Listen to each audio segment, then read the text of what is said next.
হঠাৎ সামাজিক যোগাযোগ মাধ্যমে ভাইরাল মরু অঞ্চলের এক নিরীহ প্রাণী ষান্ডা। ফেসবুক জুড়ে এখন আলোচনা, ঠাট্টা আর ইয়ার্কির বিষয় এই ষান্ডার বিরিয়ানি। বেশ কয়েকদিন ধরেই ফেসবুকের ট্রেন্ড হলো ষান্ডা। সামাজিক যোগাযোগে 2-3 মিনিটের রিলসে চোখ রাখলেই অন্তত 4টি ষান্ডার কন্টেন্ট দেখা মিলে যাবে। বিষয়টি নিয়ে হাস্য ঠাট্টাও কম হচ্ছে না।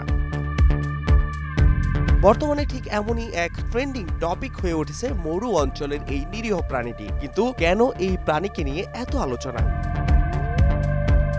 মরুভূমির বাসিন্দাদের কাছে এক জনপ্রিয় খাবার বিশেষ গোসাপ প্রজাতির প্রাণী ষান্ডা। একে শুধু ঐতিহ্যবাহী খাবার হিসেবেই নয়, বরং প্রাকৃতিক ঔষধ হিসেবেও ব্যাপকভাবে ব্যবহার করা হচ্ছে।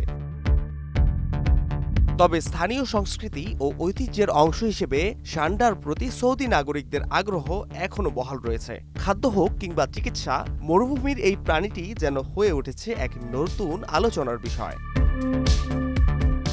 সম্প্রতি সময়ে মধ্যপ্রাচ্যে প্রবাসী বাংলাদেশিদের মধ্যে ষান্ডা শিকার একটি জনপ্রিয় আলোচ্য বিষয় হয়ে উঠেছে। সামাজিক যোগাযোগ মাধ্যমে ছড়িয়ে পড়া ভিডিওগুলোতে দেখা যাচ্ছে মরুর বালির মধ্যে প্রবাসীরা দৌড়ে বেড়াচ্ছেন ষান্ডা ধরতে। কেউ বলছেন, ভাই এই ষান্ডা না ধরতে পারলে চাকরি যাবে। আবার কেউ বলছেন, কফিল বলেছে ষান্ডা না পেলে ভিসা ক্যান্সেল। এই ভিডিওগুলোতে যে কৌতুকের ছোঁয়া আছে তা সত্যি, কিন্তু এর ভেতর লুকিয়ে আছে শ্রমজীবী মানুষের বাস্তব জীবনের গল্প।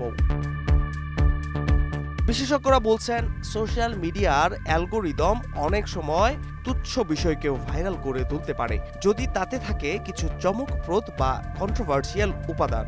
ষান্ডাকে ঘিরে ছড়ানো নানা গল্প, যেমন এটি শক্তি বৃদ্ধিকারী, বিপুল দামে আন্তর্জাতিক বাজারে এর চাহিদা, এই ধরনের দাবি মানুষের আগ্রহ উস্কে দিচ্ছে।